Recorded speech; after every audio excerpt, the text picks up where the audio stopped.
সেদিন রাতে হঠাৎ করেই প্ল্যান হলো চিকেন কষা বানানোর। ব্যাস কিছু সময়ের মধ্যেই সব ইনগ্রেডিয়েন্টস জোগাড় করে লেগে পড়লাম রান্নায়। প্রথমেই আলুগুলোকে ভেজে তুলে রেখে ওই তেলেই দিয়ে দিলাম গোটা গরম মশলা, শুকনো লঙ্কা আর পেঁয়াজ।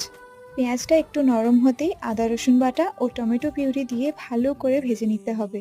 এরপর একে একে হলুদ গুঁড়ো, লঙ্কা গুঁড়ো, চিকেন কারি মশলা আর স্বাদ মতো নুন দিয়ে একটু কষিয়েই দিয়ে দিলাম ফেটিয়ে রাখা টক দই, আর তার সাথে নুন, হলুদ, সর্ষের তেল আর টক দই দিয়ে আগে থেকে ম্যারিনেট করে রাখা চিকেন।